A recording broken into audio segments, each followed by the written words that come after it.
तइलीमी बोर्ड हैदराबाद पारां inter class साल 2023 जे शागिर्दनि जा नतीजा अञा ताईं जारी न थी सघिया। यूनिवर्सिटियुनि में दाख़िला जा ख़्वाहिशमंद शागिर्द ऐं शागिर्दियाणियूं सख़्त परेशानी वारी सूरतहाल खे मुंहुं ॾियण ते मजबूर थियल आहिनि। वालिदैन सरापा एहतिजाज बणियल आहिनि। निगरान सरकार खां नतीजा जारी न थियण जो फौरी तौर नोटिस वठण जो मुतालबो कयो वियो आहे।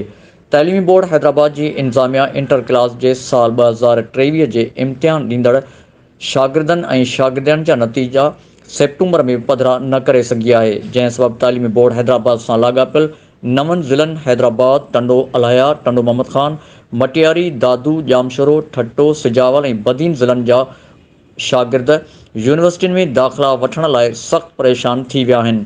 उन्हनि जो अञा ताईं तइलीमी मुस्तक़बिल दाव ते लॻी वियो आहे। उमेदवारनि पारां बोर्ड इंतिज़ामिया सां नतीजा पधिरा करण बाबति केतिरा ई भेरा राब्तो कयो वियो आहे, पर को बि मुतमिन कंदड़ जवाबु न मिली सघियो आहे, जंहिं सबबि शागिर्द ऐं शागिर्दनि जा वालिदैन सरापा एहतिजाज बणिजी विया आहिनि।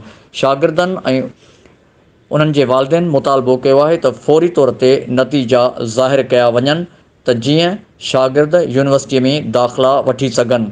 यूनिवर्सिटीअ पारां साल 2024 जे दाख़िला जो पिणु ऐलान थी चुको आहे। वक़्त ते नतीजा जारी न थियण सबबि शागिर्दनि जो तइलीमी मुस्तक़बिल दाव ते नज़र अची रहियो आहे। साथी रिपोर्टर मुख़्तियार वके सां गॾु ग़ुलाम हुसैन ख़ासकिली, इबरत न्यूज़, हैदराबाद।